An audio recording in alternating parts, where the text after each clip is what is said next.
I'm so excited for today's guest. Michael Sheik is a revolutionary journalist and author who has used the lens of conflict to help bring us into places and understand the geopolitical lens in a way that we could only sort of imagine prior.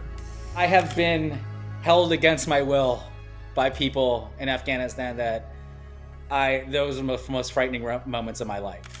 There are times where I've had warlords threaten my life and tell me to leave a country. And yeah, you question, is this worth it?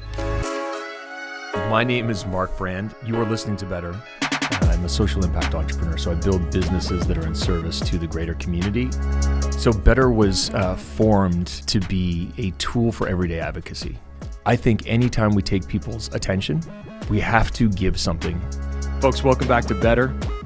I got gifted a pre-copy of this incredible thing, which will be known and renowned as The Last Sweet Bite, Stories and Recipes of Culinary Heritage Lost and Found, which was not the impetus for the conversation, but was a nice to have, Michael. And so, I'm going to introduce you 1,000 other ways, but I would love you to introduce yourself to the audience today. How do you do that these days? It's a tough one. I still, start off with a professional. I still consider myself a human rights investigator and now writer.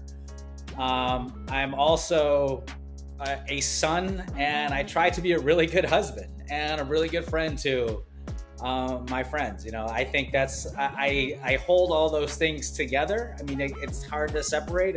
These days your professional identity is so tied up with who you are, but I really try to keep those other things in play and in balance, I would say. I think the human rights investigative piece is so powerful and important, but I think we always start with the why.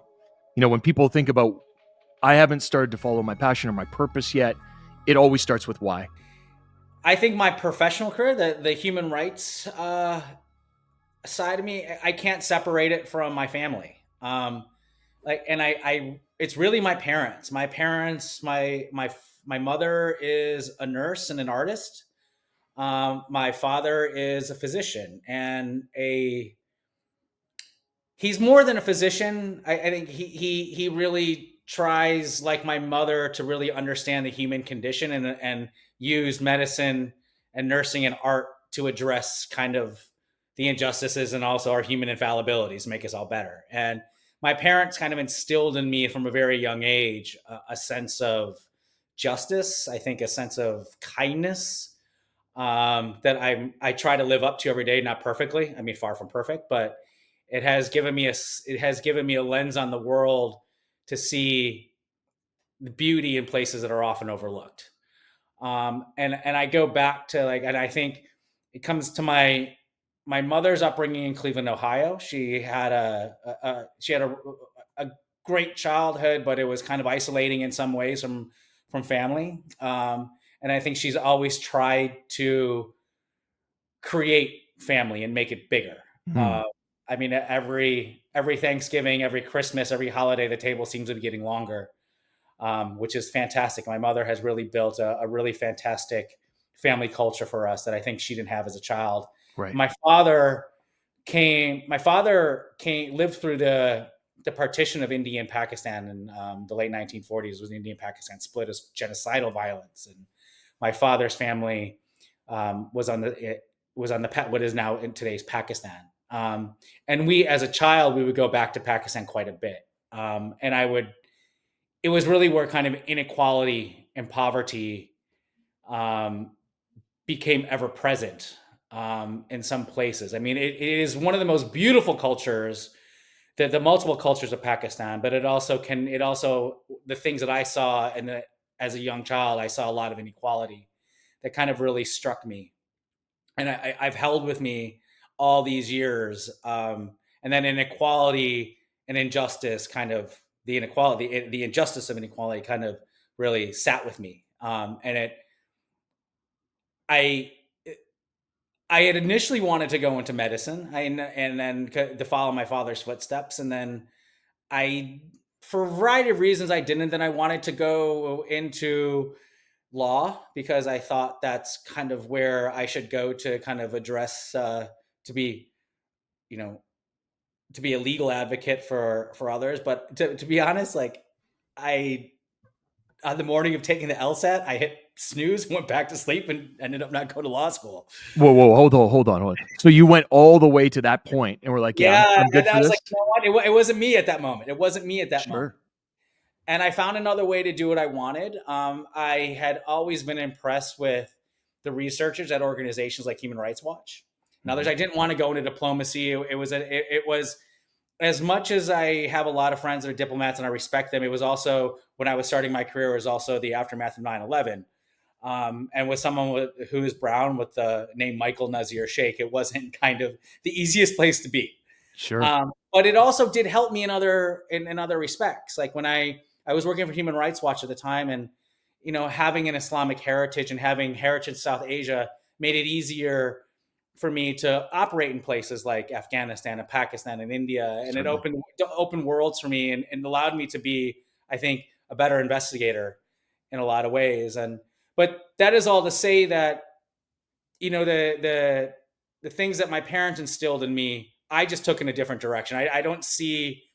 Yes, there are professional credentials of being a nurse and a doctor and a lawyer and all those kind of things. But I think at the the underpinnings of all those professions for some people are about addressing inequality and injustice and making the human condition better. And I kind of took that in a different direction. My brother and my sister have gone into the medical nursing fields and kind of made up for my mistakes as a son. Amazing. But I mean, that's kind of the direction I took. And again, I credit my parents with kind of instilling that sense of justice in me. I mean, there's such a beautiful underpinning here, which is knowing how you want to impact the world and also knowing what you're brilliant at and seeing where those dovetail. When did you decide specifically that you were going to report on the things that you saw? I think it was when I was in graduate school. I again 9/11 had just been perpetrated, and then the American response with the invasion of Afghanistan and then Iraq later on. I think again I wanted to go into diplomacy. I had kind of wanted to do that. I think I went to graduate school to study international studies, to make it clear for the audience, and I was kind of moving in that direction. Like, should I go work for the State Department? Should I, do something else? I don't know. But that was kind of like the governmental diplomacy track was the way I was on, and it didn't feel like, knowing the George W. Bush administration at the time, it didn't feel like that was the place that was going to be the best fit for me, nor did I have impact. And also, like its policies were immoral. I had known about organizations like the International Crisis Group or Amnesty International or Human Rights Watch, and I decided to kind of pursue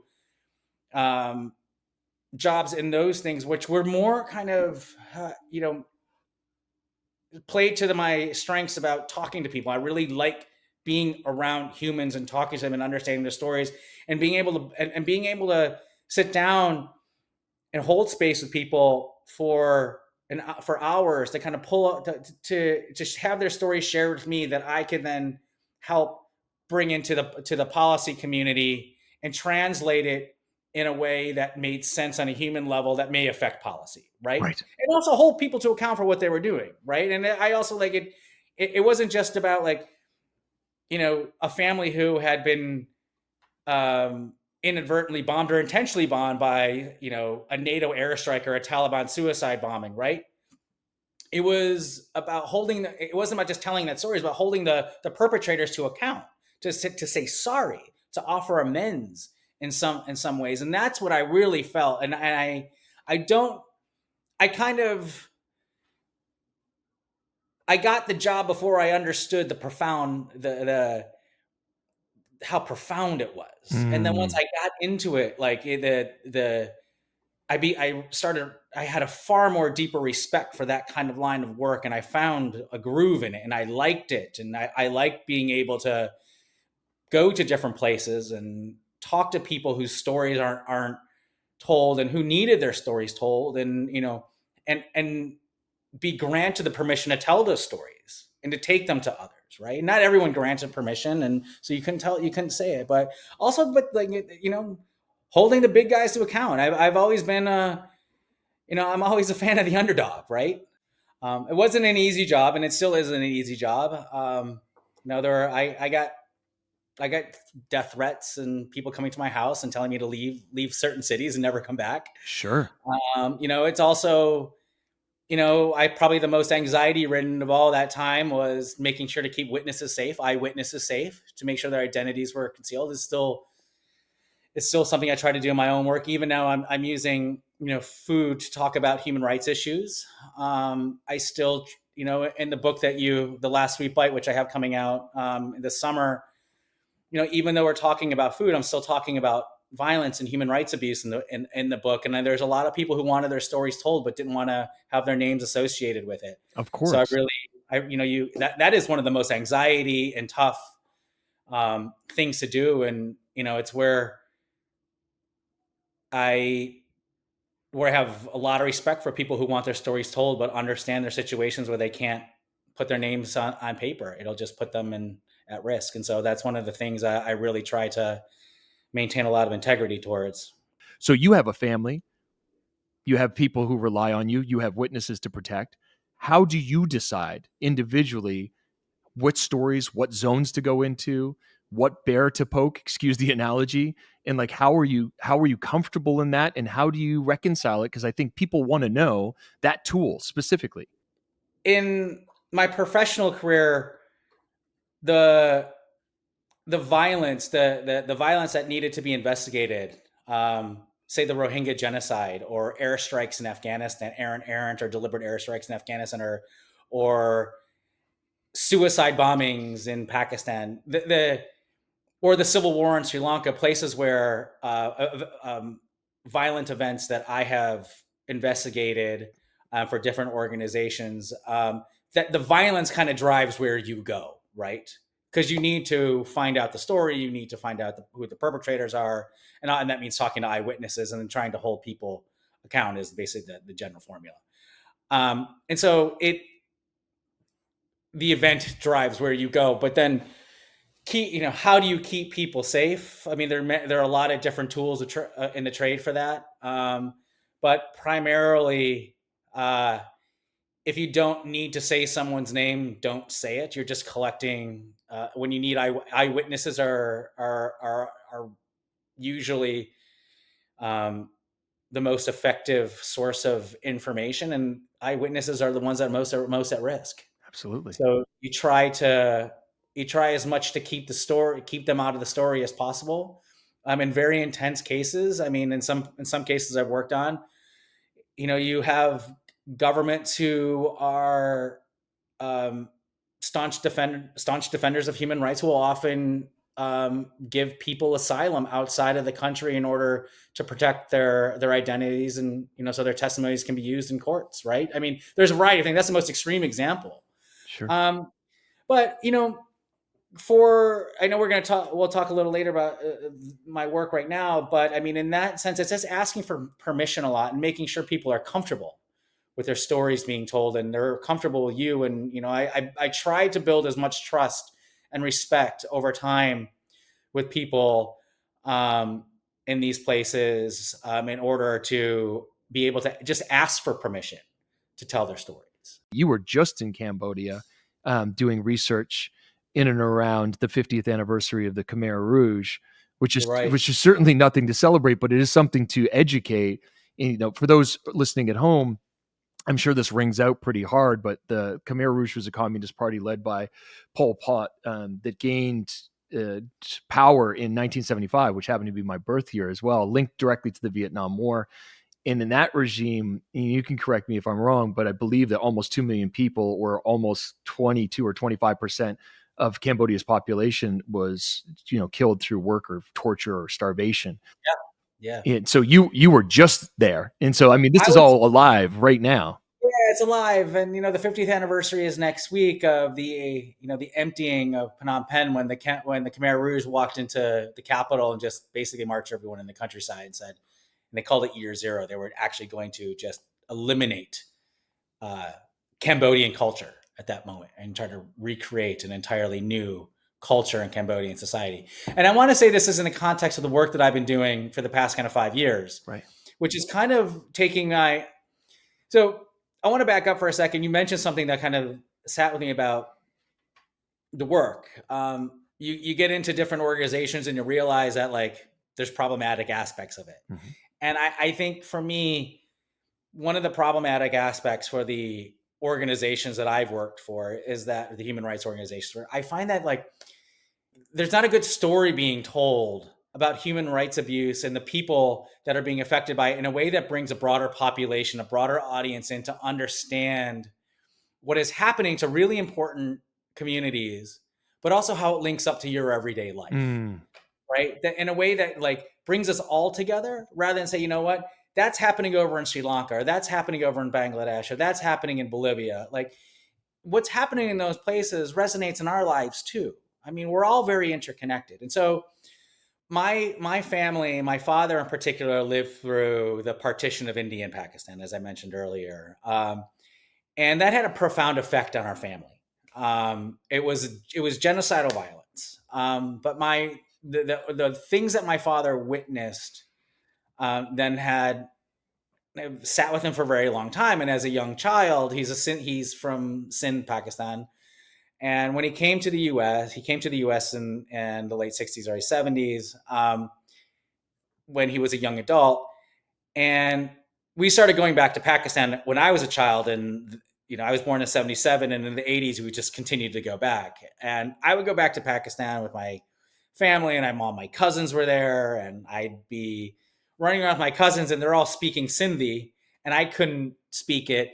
I knew they were making fun of me, and this like justice. I'm like, I want to be able to fight. Like, Dad, you got to teach me Sindhi, Yeah. so I could like fight back, and like I could like even the playing field, right? Like, and he's like, listen, Michael, you know, you're an American kid. You don't really Ooh. need to understand it. I'm a doctor. I'm busy. Your mother doesn't speak it. It's just really hard for us to do it, right? Like, it's okay. Like, don't worry about it. I mean, all of the very legitimate explanations, right? Sure. Like, brush back. He's like, but it was tough, but I understood it. Like, that's kind of the way it was. And years go by. I started studying Japanese in college. And then I ended up going to Japan. And I was in this small little fishing village in southern Japan. And there was this little izakaya, and I used to go there every night. And it was where I studied my Japanese, and I became really good friends with the patrons that came in, and particularly with the owner, who was this single mom. I believe she was a widower. She kind of took me under her wing for those years that I was there. I spent as much time on one side of the counter drinking as I did on the other side, kind of cooking and washing dishes. Amazing. And she would teach me how to cook. And during one of these kind of impromptu cooking classes, we're doing it in Japanese. And I had this kind of wave of guilt wash over me. It's like, here I am learning her recipe, oral family recipes in her language, and I couldn't do that with my own. Mm. So I kind of went back, and I was getting ready to go back to graduate school in the US. And I was hanging out with my dad for a couple nights in the summer, and we just started talking. And over the course of a few nights, over the course of a couple glasses of whiskey here and there, my dad started kind of recounting his experience as a partition for the first time and what he had seen. And he told me some really incredible stories and really powerful things that he had seen that kind of affected him. And I started gathering in those moments from him that many things about his culture that he had loved, it was painful for him to think about, and Mm. particularly language.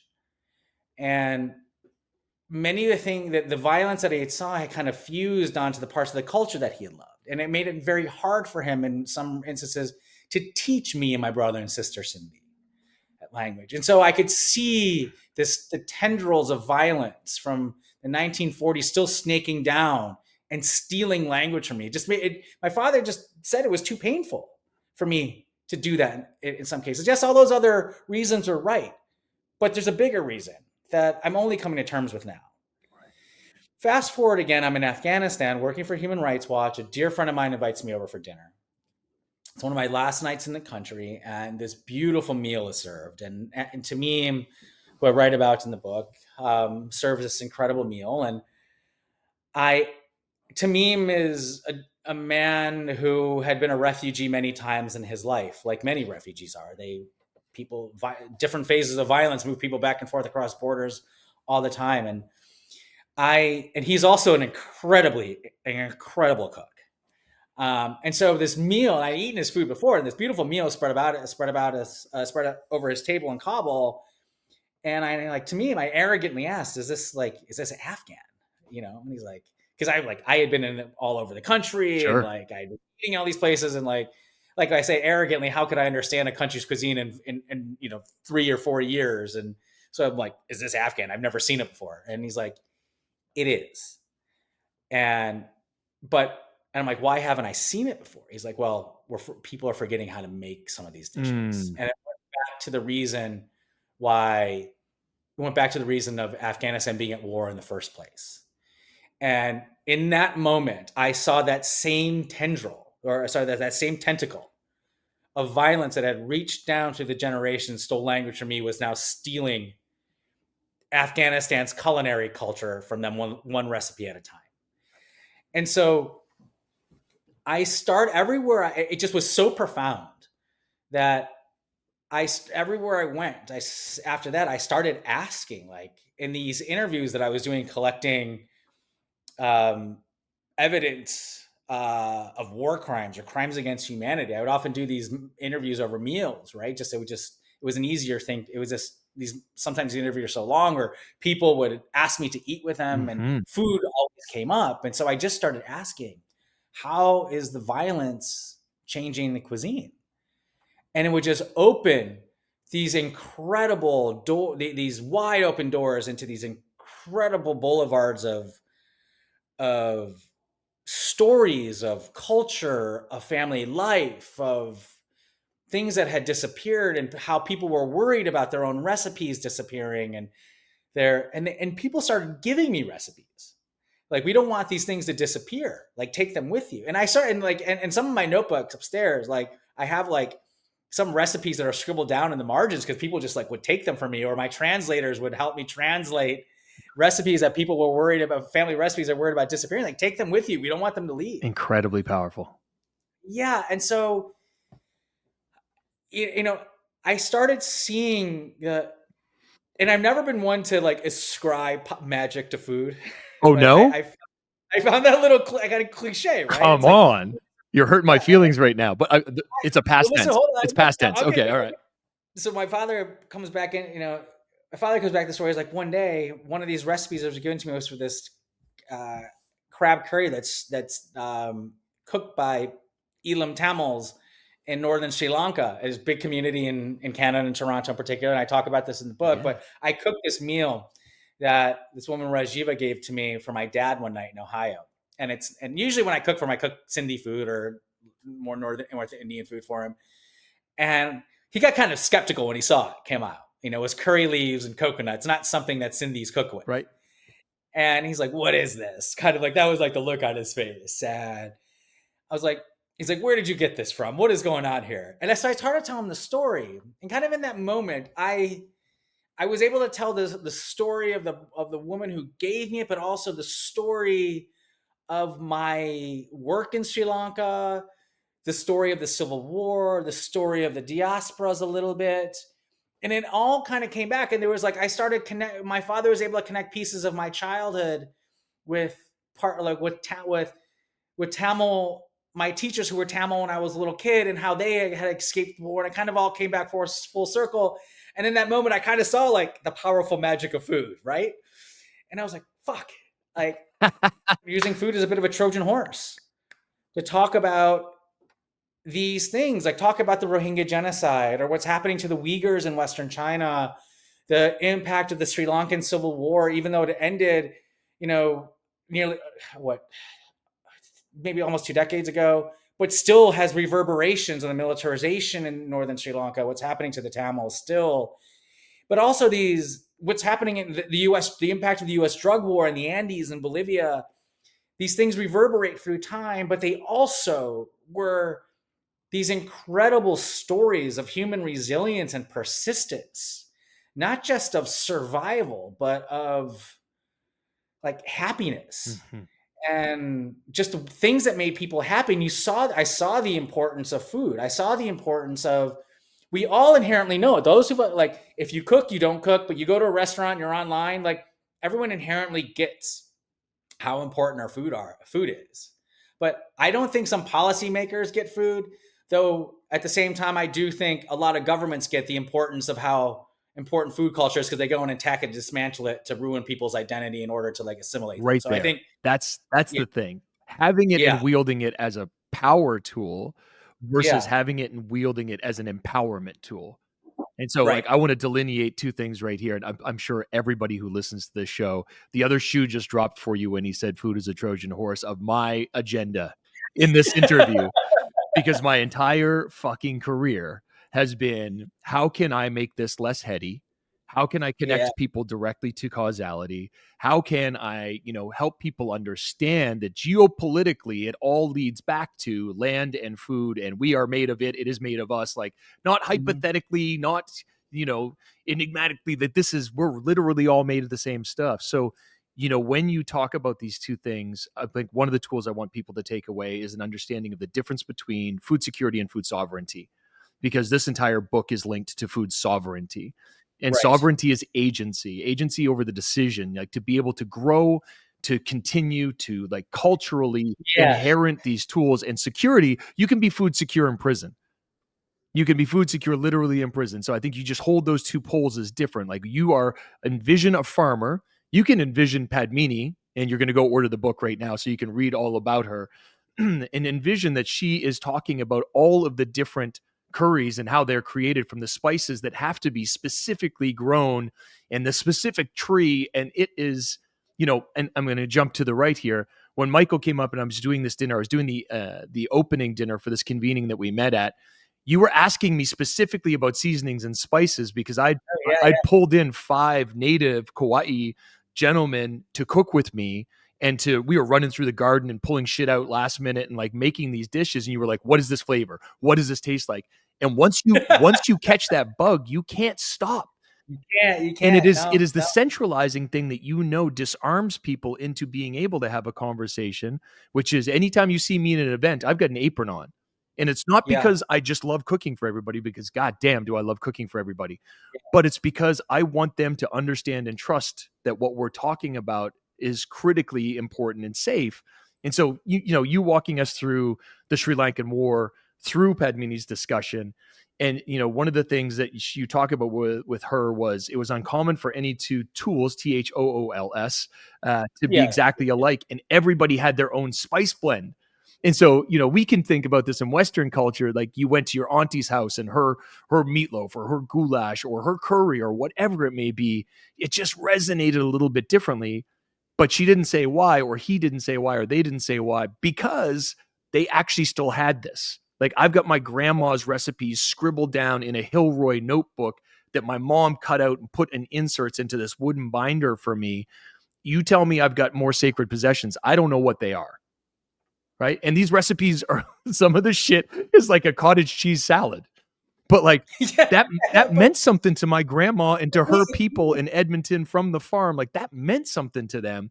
And yeah. it's no more resonant or resilient to, like, have this recipe that has jello in it, than it is to be like, hey, this is the story of the people who had nothing, and this is what made them feel comfortable in their expertise around this stuff. So this book, like, I can't say enough about it. So thank you for sharing all of that part, man. But, like, talk to me, because I'm not going to even understate this. I think that this is the most important food book that people will read in the coming decade. And and Whoa. I say that Whoa. very, very specifically. And anybody who listens to me know that I'm not one to pump tires. I say that because I don't think people are making this connection that we just talked about.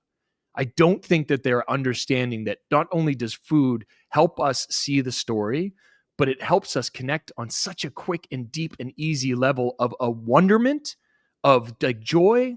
I tell a story really quickly about growing up in Dartmouth, Nova Scotia, and the only Asian, quote unquote, big air quotes here, food I had was chicken balls from the Chinese spot in the mall. And then I find myself in Melbourne, Australia, at a food court that's subterranean, eating Malay, Indonesian, regional, Yeah. Sri Lankan.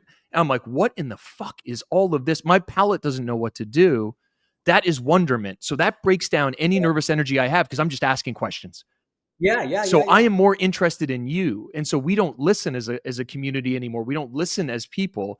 All I want to do is listen when food is involved. So I can't overstate the power of this book enough. What do you want people to take away from this book when they go and immediately buy it? So I think there's a couple of things. I want the bet I'm gonna make. If you're interested in food, you're interested in the people making the food and what's happening to them. That's kind of where I want you to be. But I think how there's two or three things that I think there's the big picture stuff is that the and I'll get the kind of the policy stuff out of the way quickly. Sure. Like I just don't think we spend, and I say we as in the international community spends millions of dollars a year, millions. I don't know exactly the exact figure, but we spend a lot of time and effort protecting old buildings, architecture, paintings in times of war. But we don't put any effort in protecting food cultures in time of war. Like just the Rohingya, for example, a million of them have these people have been genocided and persecuted for decades, have been pushed across the international border from Myanmar into Bangladesh, only a few miles away. And their food, how they've taught about me, is very similar in terms of ingredients that is grown. I mean, we're talking a few miles away. The geography, the topography is pretty much the same. And the southern Bangladeshis, the Chittagonians, they cook very similar things. They have used a lot of ingredients and put together differently. Their food is under threat because they were in a refugee camp. They can't access a lot of the same ingredients because they can't work, so they can't afford to buy anything because the Bangladesh government won't let them work. The markets they do have in the camp have kind of poor ingredients, and they can't afford them anyway to put them together. Most of them are living off of food rations, and so they can't really put together keep their culinary traditions intact the way that they would if they were not in a refugee camp. Mm-hmm. There's no reason why there can't be programs to support recipe collection, recipe documentation, communal kitchens. I mean, there's a variety of different things I could do, but I mean, this kind of thinking is what I want to get big international humanitarian organizations to think about when they're working with the displaced. Some are doing it, not to a great extent, but it needs to be second nature, mm-hmm. right? Like you think about it, we in the international kind of the refugee system, like in it's something called the humanitarian imperative. You want to make sure that people have shelter, food, water, and are free from violence. Certainly. That's right after the emergency. But when the emergency is kind of over, those first few weeks and months, people want to eat their own food. It's reaffirming. I've met so many refugees, Rohingya refugees that were fleeing genocide in 2017 that lived in the forest for weeks and months or weeks and days. And when they got to the camps, they were living off of grass and leaves. And they said when they ate lentils and rice, staples of their cuisine, they felt human again. Mm-hmm. They felt Rohingya again. Mm-hmm. And that is incredibly important. And I think what I want people to walk away with is how important our food cultures are. They are as important as language, and in some cases even more important in language. The way that, for me, I still don't speak Sindhi, but the way I access my Sindhi culture is through food. Mm-hmm. I learned how to cook it. It gave me a window into that culture. It gave me a window in other parts of South Asian culture, and it instilled a love in me of where I've come from. Governments understand this. They understand how food culture is to us, and they attack it intentionally. The Communist Party of China is doing that right now to the Uyghurs in Western China, in exactly the same way that the United States government did against Native Americans. And in some cases, the policies of that time are still in effect today in the United States. They sure are. And they intentionally attack food culture to attack the broader culture of those peoples, to undermine them, to assimilate them, to genocide them in the most extreme cases. And so I want I want, again, the policy communities to see attacks on food cultures in some cases can presage attacks on people. Mm-hmm. The third thing I want to take away is kind of the heroic persistence of people to protect these Yeah. things, absent the formal protections, absent the legal frameworks, the money, the humanitarian programs. People will try to do it on their own, but so much can be lost in those precious moments early when a conflict happens. We need to start protecting them, but people will find a way to protect their cultures. They are very important. And this brings me back to Cambodia. 50 years ago, the Khmer Rouge went and just stripped down Cambodian culture. And after the Khmer Rouge was overthrown by the Vietnamese, there were still decades of conflict that happened in Cambodia afterwards. It wasn't just the Khmer Rouge ended, we can go back to normal. So much knowledge had been lost because so many lives had been purposely lost, had been intentionally, people had been killed. And so you get that knowledge loss, and people are trying to rebuild it. And now they're still trying to rebuild it, intentionally trying to rebuild it, despite not having any kind of formal programs to do it. And you're seeing kind of this efflorescence of like Khmer cuisine in the country right now, and in places like Phnom Penh and Siem Reap, and also Battambang in particular. There are some really wonderful cooks who are like, I am intentionally cooking the food pre Khmer Rouge food, Right.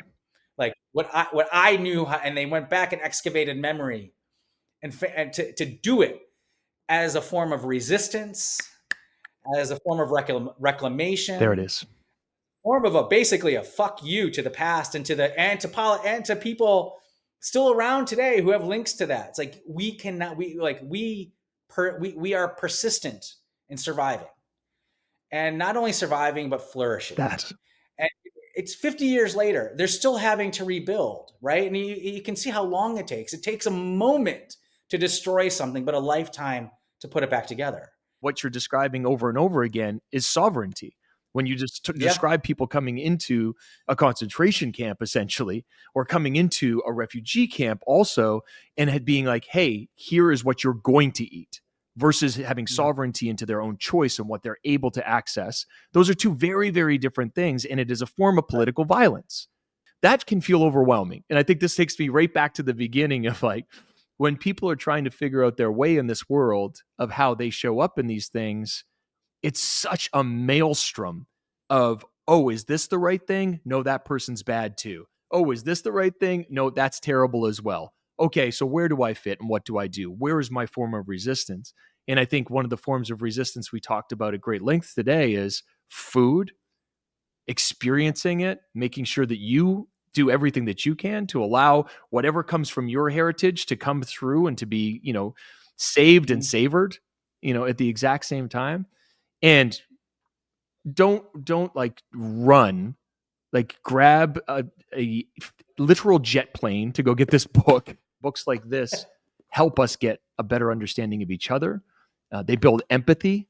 They turn apathy to empathy, right? They really connect us in a way that's so powerful. And so I want to thank you for your, service to us, as a whole in doing this work, man. Like we didn't even get to scratch the surface in the I stuff. feel like there's a lot to talk about. Yeah. What would you like to leave the audience with about you, about the work, about how they can see themselves in it? This isn't what I work on. I'm not making arguments about authenticity. I'm making an argument for all of us in that food changes, culture changes. There are a lot of recipes in this book, and I talk a lot about preservation, but again, it's not about authenticity. What it is that the communities I talk about in this book, the communities I get permission to talk about, the thing that they want the most is to be able to have their culture change on their terms, not on an invading army's terms. And I think that's what we should all want to kind of walk away from this with, is that culture changes, cooks get this, chefs get this, home cook gets it. Like there are bad things and good things about globalization. And we're having that argument right now play out in real time.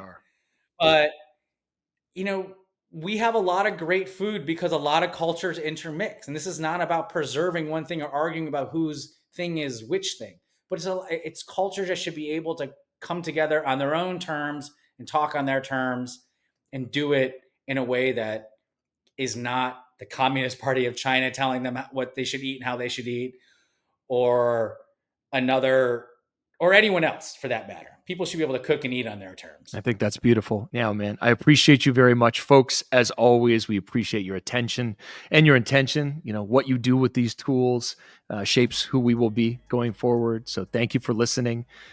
Buy the book, buy 10 copies for your friends. Like it's one of those things that I can't say enough about. You will wear those pages out, and the recipes in them, I have yet to attempt, but I'm excited to share pictures on the internet and also with Michael about them. All of his links are in the bio. And, you know, again, thank you, friend. I really appreciate how you show up in the world and how you showed up for us today. Thank you very much, Mark. See you later. I'm Mark Brand, and you've been listening to Better.